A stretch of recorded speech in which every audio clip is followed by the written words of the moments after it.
For me, life was a whirlwind of lights and smoke, music and men.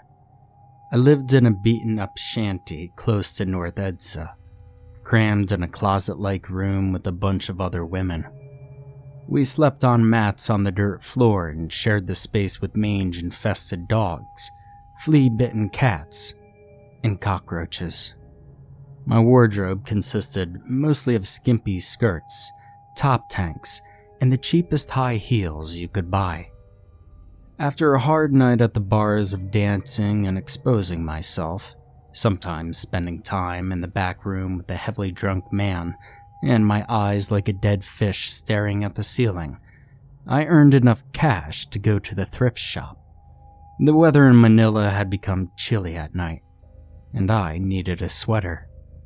I took a walk down a few streets that smelled of garbage and human urine, mixed with the smog from chimneys, tricycles, and trucks that never ended.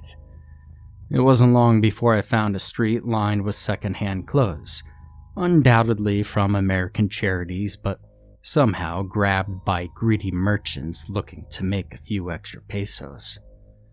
The sweater was like a pearl in murky waters as it lay neatly on top of a bunch of tattered, motley clothes. Wondering how someone had not bought it yet, I quickly took it in my hands and studied the richness of the fabric. It was as soft as a rabbit's fur and just as warm. Across its front was a large pouch where you could put your hands into for warmth. And that's where I found the note on a crumbled piece of yellow paper. It smelled like the section of a library where ancient books could be found, dust and dank. On the paper were scrawled the words, "Where? 67th Banawi Street. Pay 1,000 pesos a night. Job. Lie on the bed from 11 p.m. to 3 a.m. Keep your eyes shut. Never open them. Past 3, your money will be on the dresser." Banawi Street. The note did not say which city, but I recalled the name of a street in Quezon that one of my roommates used to visit for a client. It was where the more upper-class people lived. I stuffed the note into my pocket and paid the merchant. Only 30 pesos. Not bad. The sweater was wonderful on my skin and made me glow like a snowflake. I felt like one of those young starlets on our local TV network. And in my pocket was the promise of an easy, high-paying job. Those came so rarely. I must admit that, even if the job seemed sketchy, the promise of 1,000 pesos a night was tempting. I could get myself out of my situation. Maybe go to college or find a real job. After a lot of asking and searching, I found the house that night. 67th Banawi Street was in a desolate condition, even if it was in an upper-class neighborhood. A single-story house, surrounded by a short wire fence, weeds stuck up like tousled hair, boards molded loose, shingles chipped, paint faded, windows cloaked with dust. Still, it was 100 times better than the shanty I slept in. The light of the patio was on as I approached, and when I knocked, the door opened as if ajar. I called hello. No answer. The interior smelled aged and sour, like wet laundry left in the wash for days. I stepped inside, leaving the door slightly open so the light from the patio can illuminate my way. The floor felt as if it might give way beneath my weight. I felt the walls pressing in on me, heavy and damp. The place reminded me of a body they had found in the sewage canal close to where I lived.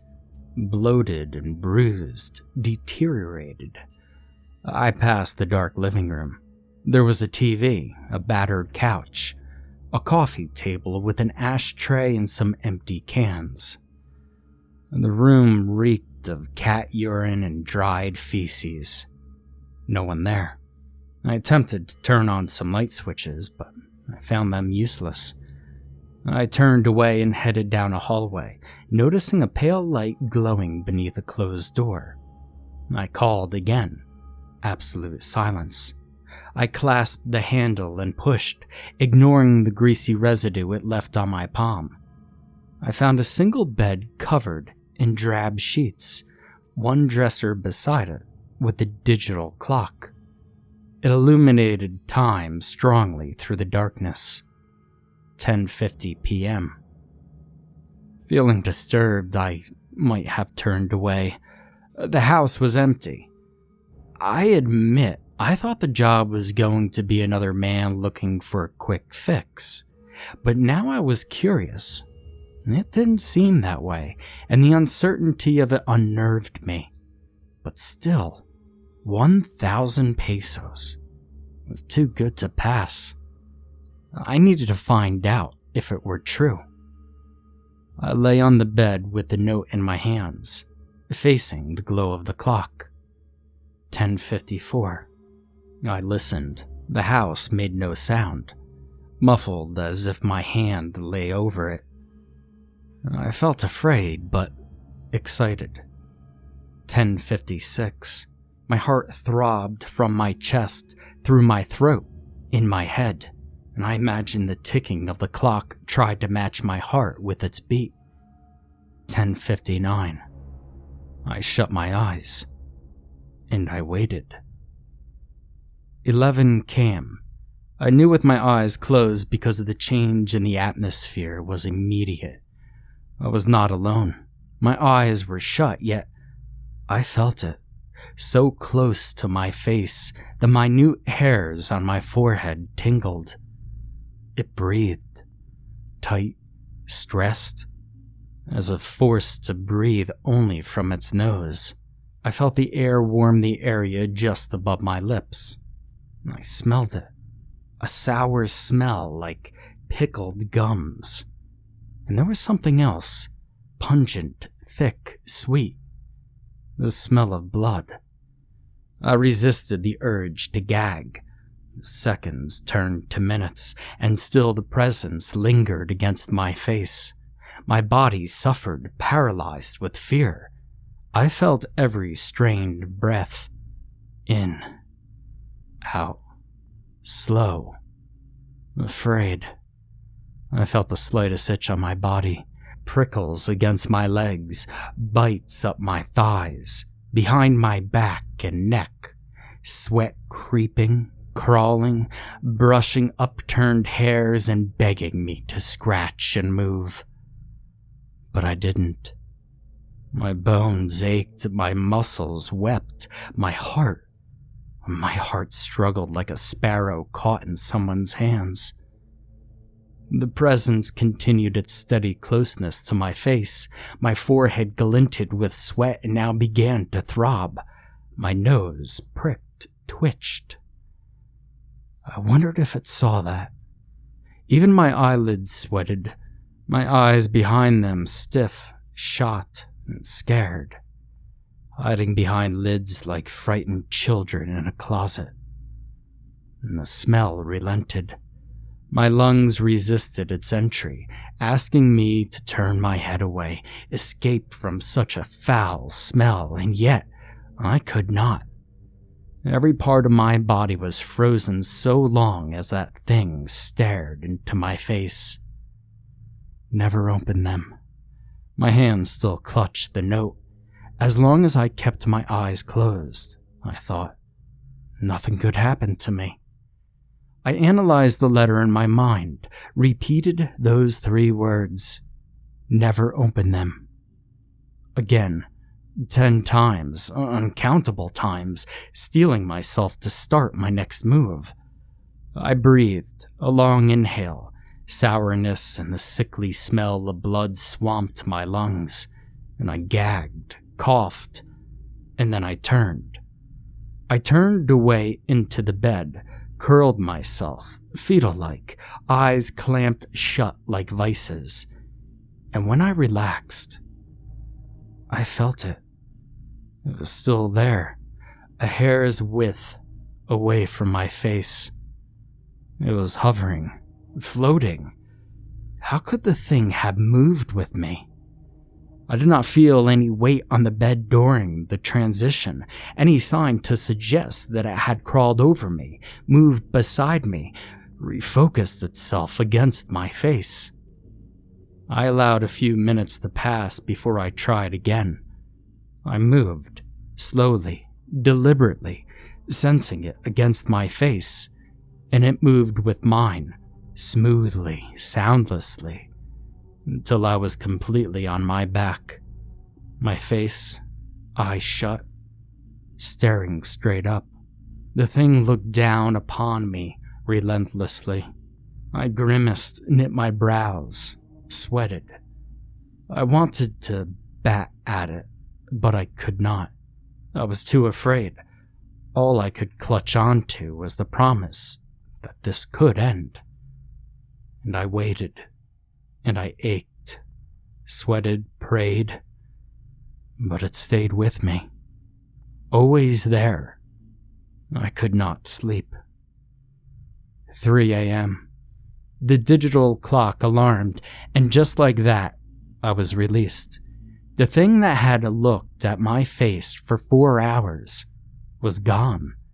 I did not immediately open my eyes. In fact, I waited until the sweat on my brows became cold and dry. I listened to my body unlock, one by one, like a warden walking through a prison, releasing the prisoners cell by cell. And I could breathe again. My heart pumped, bold and strong. I felt my fingers, the warmth on my skin. I yearned to stretch and let life sizzle through every part of me. And I opened my eyes. 1,000 pesos lay on the dresser. 1,000 pesos for the horror I had endured. I took it and did not look back as I left. A week had passed since that night I spent there.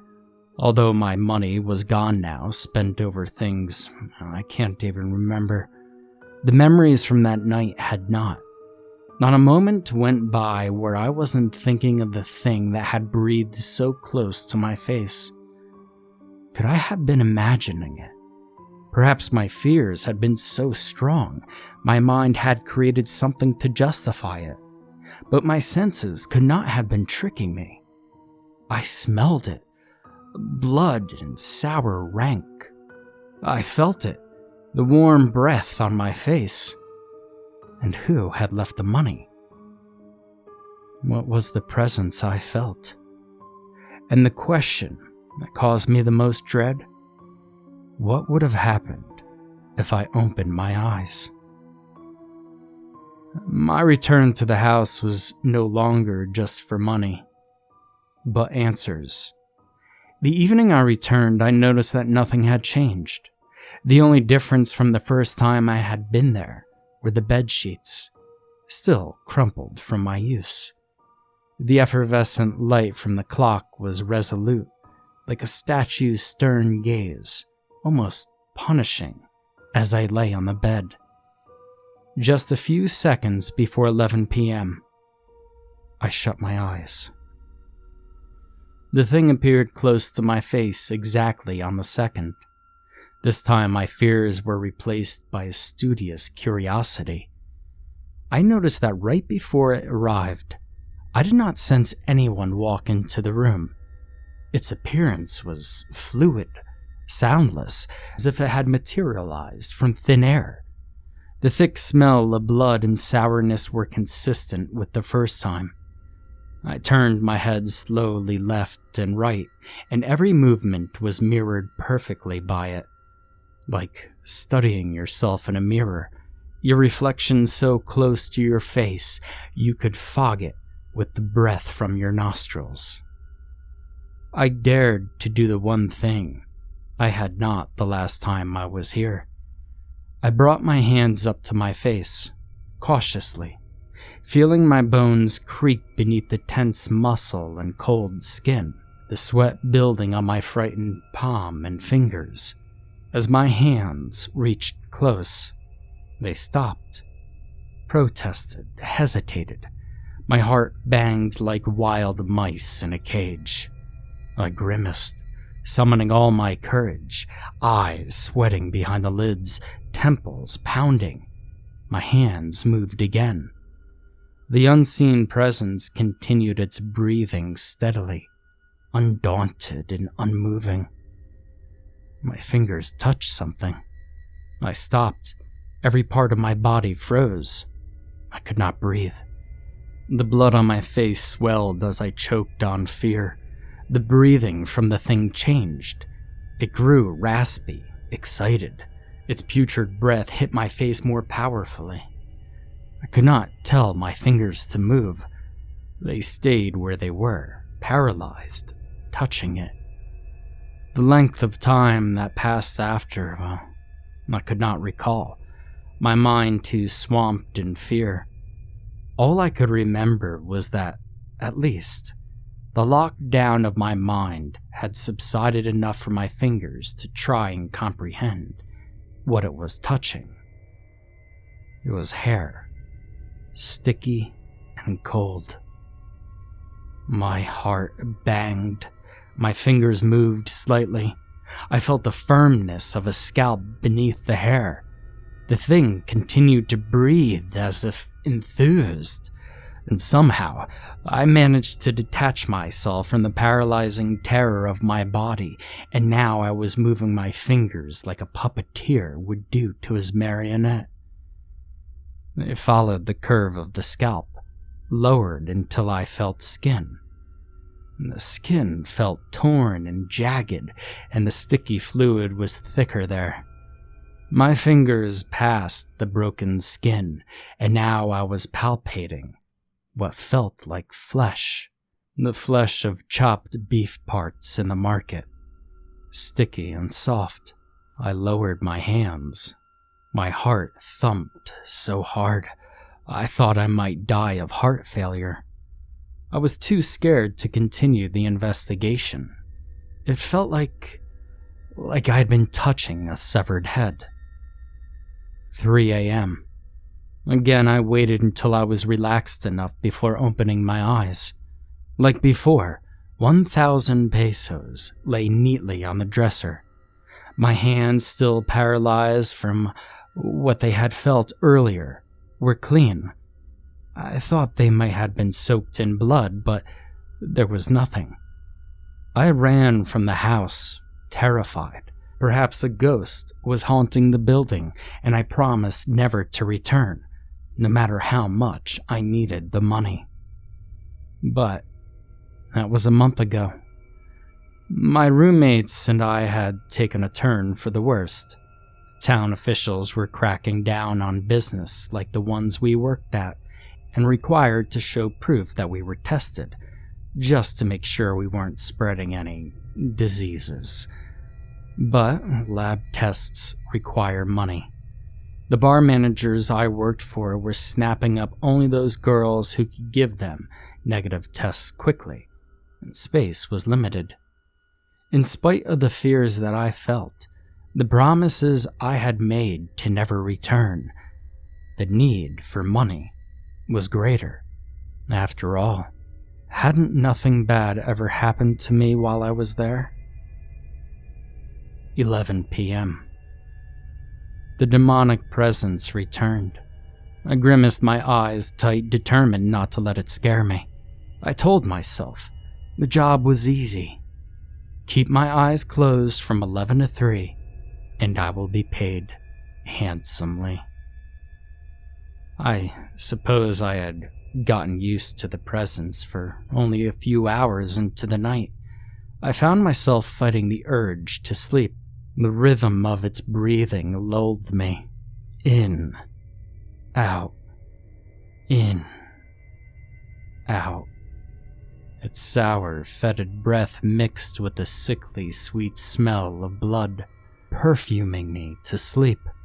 I tried hard to fight it, and I failed, and soon sleep's heavy hand had successfully pressed down on my wary mind. The girl in my dream was pretty, slim body, short, hair long and straight, as dark as the skies in the province. eyes deep and shadowy. She watched me as I slept, so close to my face I could place a hand to her cheek and ask her why she was there. "Leave," she whispered. "Leave." Her face grew distorted, and then she started making choking, gagging sounds. I sat up with horror and watched as her skin turned into a ghastly blue. Her eyes bulged and turned red. She was trying to scream, to say something, but all I could hear were the hoarse, ragged breathing sounds that watched me as I was awake. By some miraculous reason, I had not opened my eyes, but the room was filled with the same choking, gasping noises I had heard in my dream. The floor shook as if there were some violent commotion happening in the room with me. And then, silence. Only my beating heart banged in my ears. And still, I did not open my eyes. Not now. Not until I could hear the alarm so I could safely take the money and leave. But it did not end there. The next sound I heard sickened me more than anything I had ever experienced. A rhythmic, moist sound, like someone carving flesh with a saw, and then dripping. A thump as something heavy hit the floor. I heard footsteps, heavy and slow, headed my way. Every inch of my body screamed to open your eyes, run, as I was shaking, sweating, so fear-stricken like a bellowing animal held upside down before its throat was slit. The footsteps kept coming. Breathe. Breathe. I couldn't. I needed to run, but I couldn't. I was afraid. I'd lasted far too long for keeping my eyes closed. I couldn't open them, no matter how insane it sounded. The footsteps stopped, right next to the bed I lay on. The thing was once more pressed close to my face, breathing and gasping. It felt like my muscles would snap under the tension. My fear was like 1,000 knives angled toward my body. The slightest move, threatening to kill me. Minutes stretched on, slowly and cruelly. I wanted out of everything. The room, the need for money, the nights with strangers, and the terror of it all. Call girl? I wanted out. Out. And then a blessing like the sun after a typhoon. The sound of the alarm clock. 3 a.m. I opened my eyes and found myself in an empty room. There was nothing there. Nothing on the floor where I had heard someone screaming and their body being carved. The money on the dresser. But it didn't even matter. I didn't even grab it. I fled out of the house like a beaten dog. I could not sleep for the rest of the night. The next morning I sought out some answers to the house I had been visiting. The town captain believed my story that I was sent by a wealthy family to find out if the house was for sale, and check if there was any history behind it. Years ago, a wealthy man once lived there. He was quiet and kept to himself, seemed to cause no harm to anyone. Every once in a while, he took in a call girl to keep him company for the night, but many men did the same. Not much to be suspicious about. Until the neighbors smelled something foul coming from his home. They found him in his room with the headless body of a girl on the floor. Who knows how long he had been there with the body? Maybe days. He was standing still, like an upright coffin, and in his outstretched hand was the girl's head. He wouldn't put it down. He just held it out, so steady and still, his expression dead. And they shot him right there. The captain opened a drawer and drew out a file. And this is the photo of the girl they believed was killed. She was an orphan, only 16. probably did what she did for the money. The other girls who worked with her had said that she had been with the man 2 other times. It was on the 3rd night when he killed her. Here, take it. She was the same girl from my dream, but what chilled me more was the sweater she wore in the photo. White and soft, the same one I had found in the second-hand store with the note in the pocket. I thanked the captain, barely able to let out the words. When I returned to my shanty later that day, I discovered that the white sweater had disappeared from my closet, and so did the note. When I asked my roommates if they had seen or taken it, all I got was the answer no. I gave up working as a call girl and found a job as a caregiver for an elderly couple. Although the work was hard and slow, I persisted and saved up enough money to start college. Sometimes, I passed by the thrift store where I had found the white sweater with the cursed note, and I remember the 3 nights I had spent with the dark presence and how insane I had been, returning even after so much fear. For money, for curiosity. That's what a call girl's life did to you. You become jaded to the dangers you repeatedly put yourself into. Sleeping with strangers, potential murderers, returning for the money and the thrill of it. I tried to stuff the memories into the dark cracks of my mind. Forget it. But still I wondered, what if I had opened my eyes? A few years later, I came upon an article in the news, a small one amongst a few other murders. They always wrote these stories with such detail, and my blood curdled. The body of a call girl had been found, her head severed. The girl's eyes were wide open.